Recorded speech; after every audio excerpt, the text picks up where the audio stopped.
Okay મિત્રો, આપણે પહેલા લેક્ચરની અંદર સેક્શન એ અને બી ના જે પ્રશ્નો હતા તેનું સોલ્યુશન કરવાનો પ્રયત્ન કર્યો, બરાબર. હવે આપણે સેક્શન સી તરફ આગળ વધીએ. સેક્શન સી માં પહેલી એક્ટિવિટી છે match the language functions with the sentences. આપેલા જે ફંક્શન્સ છે, વાક્યો આપેલા છે, તેને બી કોલમમાં આપેલા જે ફંક્શન છે તેની સાથે મેચ કરવાના છે કે આપેલું વાક્ય છે કયા ફંક્શનનું છે. આના માટે આપણને ફંક્શનની જે ડિટેલ જે સમજ છે હોવી જરૂરી છે. દરેક ફંક્શન જે આપેલા છે તેના જે કીવર્ડ્સ હોય એ આપણને ખ્યાલ હોવા જરૂરી છે કે જેનાથી સરળતાથી આપણે ફંક્શનને ઓળખી શકીએ. પેલો છે 33મું, Manthan who is my cousin sings well. Manthan કે જે મારો કઝિન છે, પિતરાઈ છે, તે સારું ગાય છે. હવે અહીંયા હુ આપેલું છે સંયોજક તરીકે, તો સંયોજક તરીકે જે વાક્યમાં હુ આપેલું હોય તે વ્યક્તિનો ઉલ્લેખ કરે એ ફંક્શન છે તે. તો આપણે સામેના કોલમમાં જોઈએ તો ઓપ્શન છે સી, ડિસ્ક્રાઇબિંગ પર્સન, બરાબર, તે એનો જવાબ આવશે. બીજું વાક્ય છે the result was declared last week.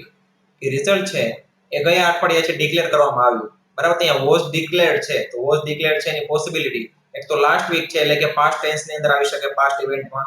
પછી છે was declared, was plus V3 છે, અહીંયા પેસિવ વોઇસ નું વાક્ય છે, તેથી આ એક્શન ની અંદર પણ આવી શકે, બરાબર.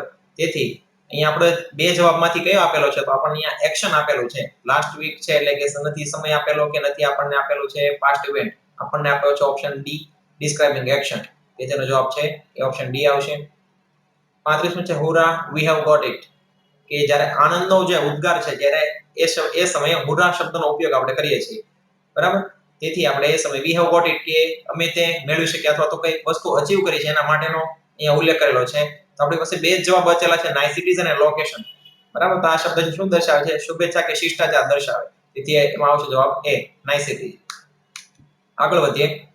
હવે છે choose the right appropriate response to complete the conversation. કે અહીંયા એ ફંક્શનની જ એક્ટિવિટી છે. અત્યારે જે આપણે જોયું મેચ ધ ફંક્શન્સ, જોડકા જોડવાના હતા. આપણે જોડકા નથી જોડતા, જે પ્રશ્નનો ક્રમાંક છે એની સામે આપણે એબીસીડી કરીને એનો જવાબ લખીએ છીએ, બરાબર. હવે અહીંયા આપણે 36મો છે કે અહીંયા રિસ્પોન્સ કે જે સંવાદ થતો છે બે વ્યક્તિ વચ્ચે, એમાં પ્રથમ વ્યક્તિનો સંવાદ છે એ બીજા વ્યક્તિ જવાબ તરીકે એના સંવાદમાં ફંક્શનનો ઉપયોગ કરીને આપશે, બરાબર. તેથી આપણે હવે અહીંયા એ ચેક કરીએ. 36મું છે Arya when do you do your homework. કે તું તારું હોમવર્ક ક્યારે કરે છે? તો સ્પેસિફાઈંગ ટાઈમ, સમયનો ઉલ્લેખ દર્શાવીને ફંક્શનનો જવાબ આપે છે. તો પેલો છે I like to do homework, મને હોમવર્ક કરવું ગમે છે, આમાં સમય નથી. Either my mother or my father does my homework, બરાબર. આઈધર ઓર આ આવે અલ્ટરનેટિવ ચોઇસમાં, ઓપ્શનમાં. I do my homework at 6 o'clock in the morning, કે સવારમાં 6 વાગે કરું છું, તો આ સમય દર્શાવે છે. ઓકે, બરાબર. તેથી જવાબ આપણો છે સી.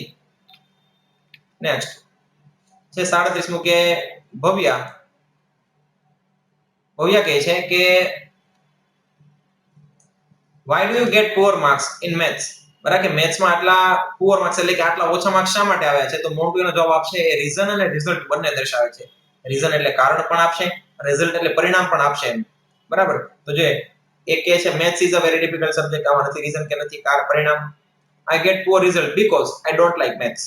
કે મારે ઓછું રિઝલ્ટ આવ્યું કારણ કે મને મેથ્સ ગમતું નથી. તો અહીંયા એને કારણ પણ આપ્યું અને પરિણામ પણ આપ્યું કે મેથ્સ નથી ગમતું, એનું પરિણામ શું આવ્યું? ઓછા માર્ક્સ આવ્યા. અને ઓછા માર્ક્સ આવ્યા એનું કારણ શું છે? કે મેથ્સ ગમતું નથી. આ કારણ અને પરિણામ બંને દર્શાવે છે ઓપ્શન બી, બરાબર. તેથી જવાબ આવશે અહીંયા બી. પછી છે હરિતા કહે છે કે સીકિંગ ઇન્ફોર્મેશન, માહિતી મેળવવી. સીક એટલે કે મેળવવું અને ઇન્ફોર્મેશન એટલે કે માહિતી, બરાબર. તો એ સમયે સીકિંગ ઇન્ફોર્મેશન અને ઇન્ક્વાયરી ઇઝ નેચર આ બંને ફંક્શન છે એ પ્રશ્નાર્થ વાક્ય માટે આવે છે, બરાબર. પણ હવે આપણે પ્રશ્નાર્થ વાક્ય વેલિડ કયું છે એ જોવું પડશે.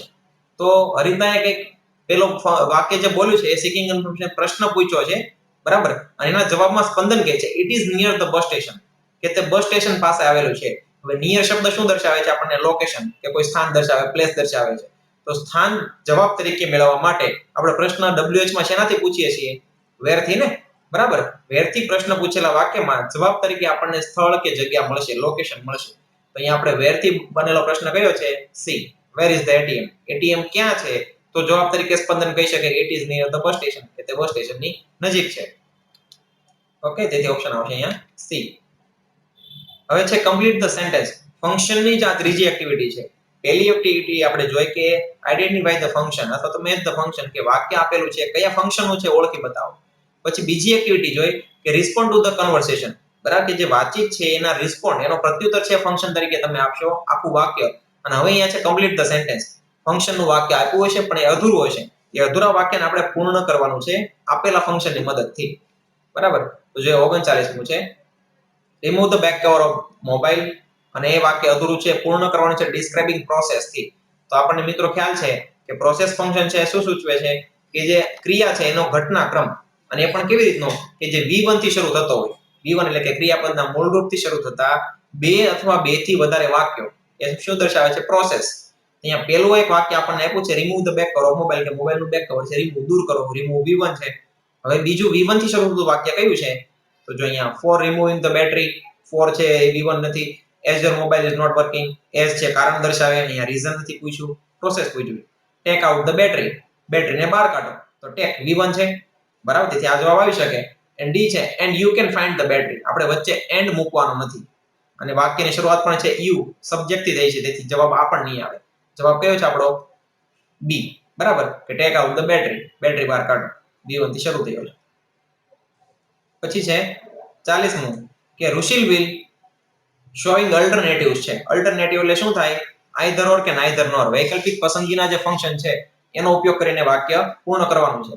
તો આ અલ્ટરનેટિવ ચોઇસમાં આપણને ખ્યાલ છે કે ફંક્શન વર્ડ કેટલા આવે છે આઈધર ઓર, આ અથવા પેલું, નાઈધર નોર આ પણ નહીં કે પેલું પણ નહીં. તો આમાંથી કોઈ પણ કીવર્ડ તરીકે આપેલો તો જોઈએ. Sing a Punjabi song and dance, એ નહીં આવે. Make a record in running this time, B, એમાં પણ કોઈ કીવર્ડ નથી. સી છે by a bike because he is fond of riding, because છે કારણ દર્શાવે, રીઝન છે. બરાબર, એ પણ નહીં આવે. સ્ટડી આઈધર ફ્રેન્ચ ઓર ઇંગ્લિશ લિટરેચર, કાં તો ફ્રેન્ચ અને કાં તો ઇંગ્લિશ લિટરેચર એ ભણશે. બરાબર, તો આઈધર ઓર આ આવે છે આપણે વૈકલ્પિક પસંદગીમાં.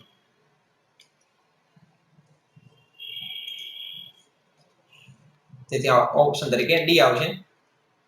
પછી 41મું છે જેનિલ ડાન્સ વેલ, કે જેનિલે ખૂબ સરસ રીતે ડાન્સ કર્યો. ઇન્ડિકેટિંગ કોન્ટ્રાસ્ટ, કોન્ટ્રાસ્ટ એટલે વિરોધાભાસનો ઉપયોગ કરીને વાક્ય પૂર્ણ કરવાનું હોય. તો વિરોધાભાસ વાળા વાક્યમાં આપણને ખ્યાલ છે બરાબર કે જો વાક્યની શરૂઆતમાં વિરોધાભાસનો કોન્ટ્રાસ્ટનો ફંક્શન આપણે બનાવવું હોય તો વાક્યની શરૂઆતમાં મૂકવાના શબ્દો કયા હોય તો આવે ધો, અલ્ધો, ઇવન ધો. બરાબર, આ વાક્યની શરૂઆતમાં આવે. અને જો વાક્યની શરૂઆતમાં ન હોય, વાક્યની વચ્ચે મૂકવાના હોય તો કયા આવશે બટ, યેટ કે સ્ટીલ. બરાબર, આપણે અહીંયા જોઈએ કે જેનિલ ડાન્સ વેલ, વાક્યની શરૂઆત થઈ ગઈ છે. બરાબર, અને શરૂઆતમાં ધો, અલ્ધો કે ઇવન ધો મૂકેલું નથી. બરાબર, મતલબમાં હવે આપણે વાક્યમાં શું વાપરવાનું થશે બટ, યેટ કે સ્ટીલ. એટલે હવે બટ, યેટ કે સ્ટીલ થી શરૂ થતું વાક્ય છે એનો જવાબ તરીકે હશે. તો પહેલું છે સો he got the first prize, so result દર્શાવે, નહીં આવે. બી, though he was given the trophy, ધો છે તેમ છતાં. બરાબર, આ જવાબમાં કીવર્ડ તરીકે છે પણ યાદ રાખીએ મિત્રો ધો જોઈને જવાબ લખી નાખવાનો નથી. બરાબર, કારણ કે આપણને ખ્યાલ છે કે ધો, અલ્ધો અને ઇવન ધો આ ત્રણેય શબ્દો હંમેશા વાક્યની શરૂઆતમાં મુકાય છે, અને અહીંયા વાક્યની શરૂઆતમાં કાંઈ છે નહીં. જેનિલથી શરૂ કર્યું છે વાક્ય એટલે એ જવાબ તરીકે નહીં આવે. therefore આ પણ શું દર્શાવે છે પરિણામ. બરાબર, તેથી એ પણ નહીં આવે. ને ડી ઓપ્શન છે but he was not selected for the annual programme, કે તે સારો ડાન્સ કર્યો તેમ છતાં પણ તે એન્યુઅલ પ્રોગ્રામ વાર્ષિક જે કાર્યક્રમ હતો એના માટે સિલેક્ટ થયો નહીં. તો અહીંયા બટ છે જો શરૂ થયું વાક્ય બટથી, જવાબ તરીકે એ આવશે. નેક્સ્ટ છે હવે complete the paragraph filling in the blanks with the appropriate words from the brackets, કે કૌંસમાં આપેલા જે શબ્દો છે એને આપેલા ફકરાની અંદર યોગ્ય જગ્યાએ યોગ્ય ખાલી જગ્યામાં મૂકવાના છે. આપણને ફકરો ઓલરેડી આપેલો જ હશે, આપણે રીડ કરવાનો છે અને ઉપરના જે કૌંસના જે જવાબ છે એને યોગ્ય જગ્યાએ મૂકવાના છે. બરાબર, જોઈએ generally a clever student plan well in advance, કે સામાન્યપણે જે હોશિયાર વિદ્યાર્થીઓ છે એ એડવાન્સ અગાઉનું પ્લાનિંગ એ કરે છે, અગાઉનું આયોજન કરે છે. He never waste his time, તે ક્યારેક પણ પોતાનો સમય છે ને વેસ્ટ વેડફતા નથી ઇન ખાલી જગ્યા. બરાબર, he succeeds in his aim only because, તે પોતાના એમ એટલે કે પોતાના ધ્યેયમાં સફળ થાય છે બીકોઝ કારણ કે he blank ખાલી જગ્યા ટુ ધ પ્રિન્સિપલ્સ, તે પોતાના પ્રિન્સિપલ્સ એટલે કે સિદ્ધાંતોને ખાલી જગ્યા કરે છે. ડ્યુરિંગ ધ એક્ઝામ ટાઈમ, એક્ઝામના પરીક્ષાના સમય દરમિયાન he she is confident enough, તે પોતે કોન્ફિડન્ટ એટલે કહેવાય કે આત્મવિશ્વાસથી સભર હોય છે ટુ રાઇટ ધ આન્સર્સ, બરાબર કે જવાબ લખવા માટે. મનની સચે ખાલી જગ્યા હોય, મનને ખાલી જગ્યા હોય છે. બરાબર, તો અહીંયા પેલી ખાલી જગ્યામાં જવાબ આવશે ટ્રાઇફલ. ટ્રાઇફલ એટલે કે આડાવળા આમ તેમના કામો, પરચુરણ કામો. બરાબર, કે જે હોશિયાર વિદ્યાર્થીઓ એ પરચુરણ કામમાં પોતાનો સમય ક્યારે વેસ્ટ કરતા નથી. પછી succeed in and in his aim only because he ખાલી જગ્યા ટુ હિઝ પ્રિન્સિપલ, તે પોતાના સિદ્ધાંતોને શું કરે છે? એધર એટલે કે અનુસરવું. તે પોતાના સિદ્ધાંતોને વળગી રહે છે, પોતાના સિદ્ધાંતોને અનુસરે છે. તેથી અને મનન છે કેવો છે? ડિટરમાઇન્ડ એટલે કે એકદમ દ્રઢ નિશ્ચયી, બરાબર, અડગ જે મનોબળ વાળો હોય તે મનન છે એવો વિદ્યાર્થી છે. હવે આગળ જોઈએ. નેક્સ્ટ એક્ટિવિટી છે આપણી નિયરેસ્ટ મીનિંગ, બરાબર. ફાઇન્ડ ધ નિયરેસ્ટ મીનિંગ એટલે કે સાચો જે જવાબ છે, બરાબર, જે આપેલો પ્રશ્ન છે, જે શબ્દ છે એનો સમાનાર્થી શબ્દ આપણને આપેલો હોય છે, બરાબર. 4 જવાબ આપેલા છે, એમાંથી કોઈ એક સાચો જવાબ આપણે પસંદ કરવાનો છે. તો પેલા છે ફેસિનેટેડ. એટલે કે કહેવાય કે આકર્ષિત થવું અથવા તો મંત્રમુગ્ધ થવું. તેની સામે જવાબમાં જોઈએ સેક્રિફાઈસ એટલે કે બલિદાન આપવું, ચાર્મિંગ એટલે કે સુંદર, રિઝલ્ટેડ એટલે કે પરિણામ રૂપે, અને એટ્રેક્ટેડ એટલે કે આકર્ષિત થયેલું, મોહિત થયેલું. તો જવાબ તરીકે શું આવશે અહીંયા? એટ્રેક્ટેડ, બરાબર. પછી 44મું સ્લિમ એટલે કે પાતળું. તેના જવાબમાં આપેલું છે વેરી બિગ એટલે ખૂબ મોટું, ફેટિશ એટલે કે જાડું, વેરી થિન એટલે ખૂબ જ પાતળું, અને ડેલિકેટ એટલે કે કોમળ. અહીંયા જવાબ તરીકે શું આવશે? Very thin. વેનિશ એટલે કે અદૃશ્ય થવું. એના સામે ઓપ્શન જોઈએ એટ્રેક્ટ એટલે કે આકર્ષાવું, અમેઝ એટલે કે આશ્ચર્ય પામવું, ડિસઅપિયર એટલે કે ગાયબ થવું, અને ચોપ એટલે કે કાપવું. તો જવાબ તરીકે શું આવશે અહીંયા? ડિસઅપિયર, બરાબર. આપણા નિયરેસ્ટ મીનિંગ છે. હવે જોઈએ સેક્શન ડી તરફ આગળ વધીએ આપણે, બરાબર. એમાં હવે આપણને પહેલી જ એક્ટિવિટી આપે છે ડાયરેક્ટ ઇનડાયરેક્ટ સ્પીચ. પણ આ વર્ષની તમને સરળતાનો ખ્યાલ હશે મિત્રો કે દર વર્ષે જેમ ડાયરેક્ટ ઇનડાયરેક્ટનો જે પેરેગ્રાફ છે એમાં ખાલી સંવાદ આપેલો હોય, આખો ફકરો જાતે બનાવવાનો, બરાબર. જે બોલનાર, આરવી, સાંભળનાર, સંયોજક અને આરએસ, આ ફોર્મેશનની અંદર દરેક વાક્યો છે, વિધાન વાક્ય, પ્રશ્નાર્થ, આજ્ઞાર્થ, લેટ વાળા, લેટ્સ વાળા, એક્સક્લેમેટરી, ઓપ્ટેટિવ, આ બધા જ વાક્યોના જેવા પ્રકાર છે એ પ્રમાણેના આરવી અને સંયોજકો મૂકવાના, કાળ બદલવાના, બરાબર.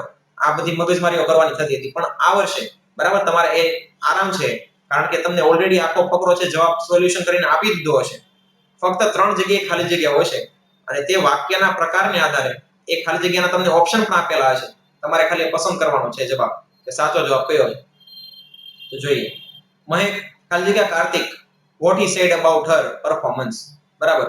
કે મહેક છે એ કાર્તિકને પૂછે છે કે what he said, કે તે શું કહે છે. અહીંયા પેલું વાક્ય આપણે જોઈએ, મહેક છે શું કહે છે? what do you say about my performance. પેલું વાક્ય કેવું છે? પ્રશ્નાર્થ વાક્ય. અને આપણને ખ્યાલ છે જ્યારે પ્રશ્નાર્થ વાક્ય હોય ત્યારે આરવી તરીકે શું આવે? આજ, બરાબર. એ 42 ખાલી જગ્યામાં શું આવશે? આજ. પછી કાર્તિક રિપ્લાઇડ, ખાલી જગ્યા he could say, બરાબર. હવે જવાબ આપે છે કાર્તિક I can say, બરાબર, જવાબ આપે છે. તો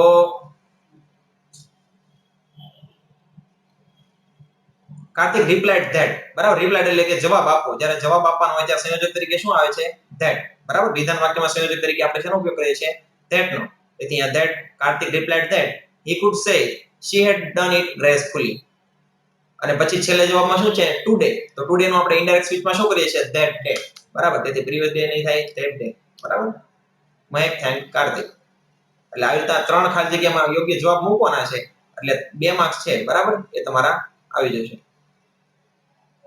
પછી છે join the sentences using the appropriate કન્જક્શન્સ in the bracket, બરાબર. જોઈન ધ સેન્ટેન્સ એટલે કે વાક્યોને જોડવાના છે કૌંસમાં પેલા સંયોજકોનો ઉપયોગ કરીને. તો કૌંસમાં જે 3 સંયોજકો આપ્યા છે એમાંથી યોગ્ય સંયોજક પસંદ કરવાનું અને એ પ્રમાણે વાક્યને એક બનાવવાનું છે.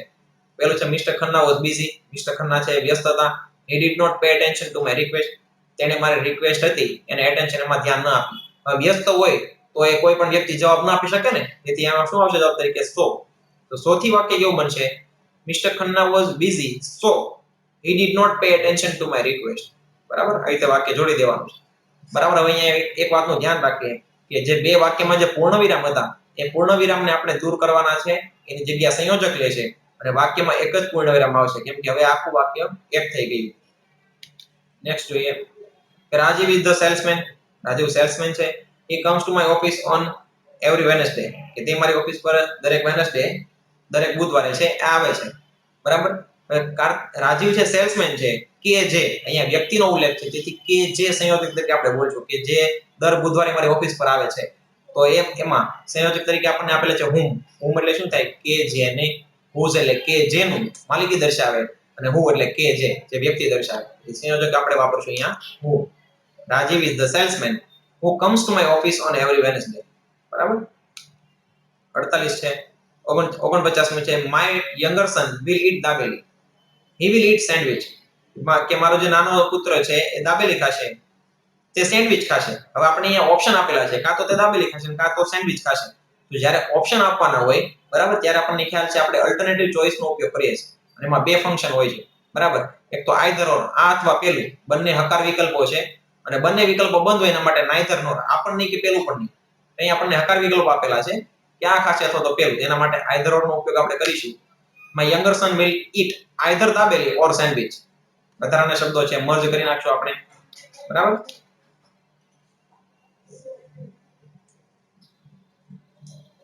પછી આગળ વધીએ કે rewrite the paragraph filling in the blanks with appropriate words in the bracket.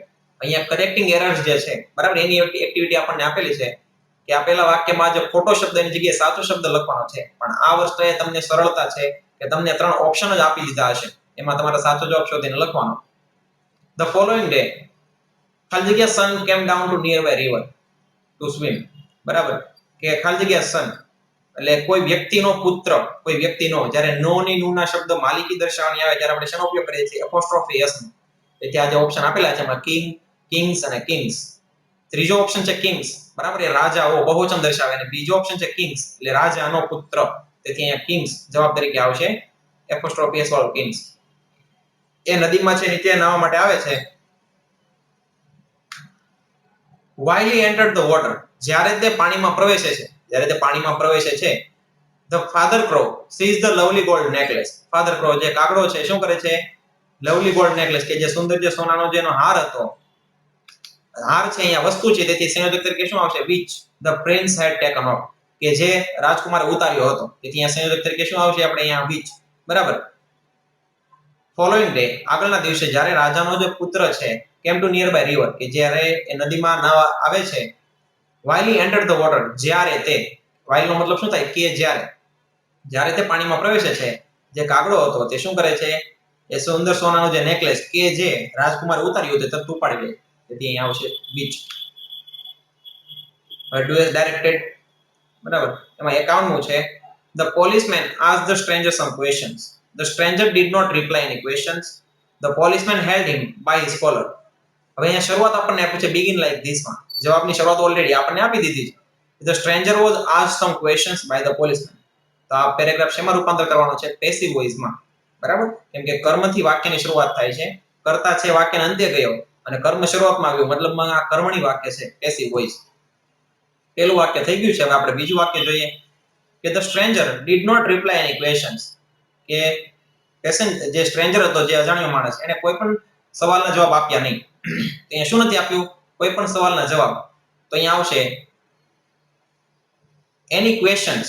બરાબર, કોઈ પણ સવાલોના જવાબ છે. વેર બરાબર, જવાબ તરીકે શું આવશે? અહીંયા આ ટુ બી તરીકે any questions were not replied by the stranger. બરાબર, કે કોઈ પણ સવાલના જવાબ છે અજાણ્યા વ્યક્તિ દ્વારા આપવામાં ન આવ્યા. The policeman held him by his collar, કે પોલીસમેને તેને તેની કોલરથી પકડ્યો. તો પોલીસમેને કોને પકડ્યો? તો તેને. તો જવાબ તરીકે કર્મ શું આવશે? he was held by his collar by the policeman. અહીંયા એક વાતનું ધ્યાન રાખીએ, આ 3 લીટીને રૂપાંતર કરવા માટે આપણને એક્ટિવ પેસિવ વોઇસના આખા પોઈન્ટની બરાબર સમજ હોવી જરૂરી છે. અને એમાં ખાસ છે એક વાક્ય એક ફોર્મેશન, બરાબર, કે જેને આપણે યાદ રાખીએ, કે જેનાથી પેસિવ વોઇસના વાક્યનું સરળતાથી રૂપાંતર આપણે કરી શકીએ. એ ફોર્મેશન કઈ છે? કે object, to be, V3, by અને સબ્જેક્ટ. વાક્યની શરૂઆત હંમેશા ઓબ્જેક્ટથી કર્મથી થશે. ત્યાર પછી વાક્યના કાળ અને કર્મના વચન અનુસાર છે એ ટુ બી નું રૂપ મૂકવાનું થાય છે. ત્રીજું છે V3, કમ્પલસરી ક્રિયાપદનું પૂર્ણ રૂપ મૂકવાનું છે. પછી બાય અને પછી એની પછી આવે છે સબ્જેક્ટ. બરાબર, આવી રીતે છે પેસિવ વોઇસના વાક્યો બનાવવાના છે. ત્યાર પછી છે 52મું.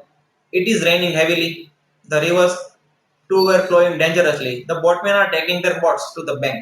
હવે અહીં આપણને begin like this માં શરૂઆત આપી છે. It was raining heavily. It is raining નું શું કર્યું છે? It was, એટલે કે અહીંયા કાળ પરિવર્તન કર્યું છે. is નું કર્યું છે was, એટલે કે વર્તમાનમાંથી ભૂતકાળમાં રૂપાંતર કર્યું છે. હવે આપણે બધા જ ભૂતકાળના રૂપો છે મૂકીશું, એના ટુ બી ના રૂપો છે જે કંઈ પણ તે. બરાબર. The rivers too are flowing dangerously. તો અહીંયા rivers too are આપ્યું છે, તો are નું ભૂતકાળમાં શું થાય? were. બરાબર, તો અહીંયા were લખ્યું છે. The boatmen are taking their boats to the bank. The boatmen are ફરી પાછું અહીંયા શું થઈ જશે? were.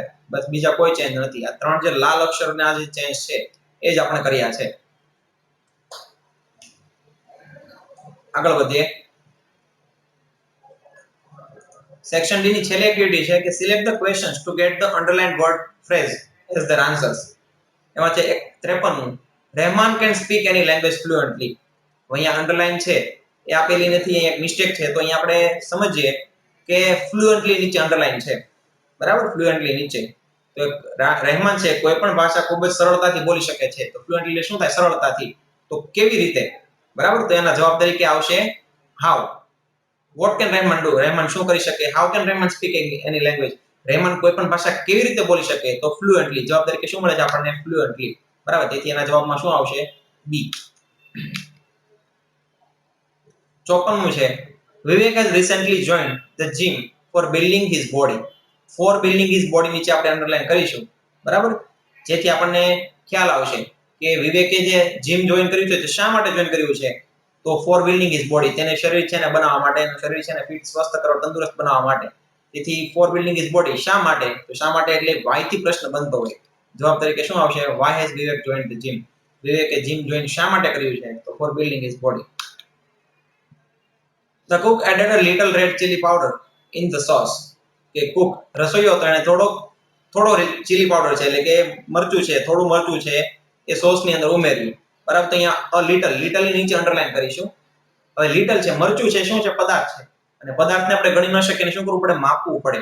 અને માપવાને માટે આપણે પ્રશ્ન શેનાથી પૂછીએ છીએ? હાઉ મચ થી. કોઈ પણ વસ્તુ, પદાર્થ છે, દ્રવ્ય છે, પ્રવાહી છે, એનું પ્રમાણ કે માપ જાણવા માટે આપણે શેનાથી પ્રશ્ન પૂછીએ છીએ? હાઉ મચ થી.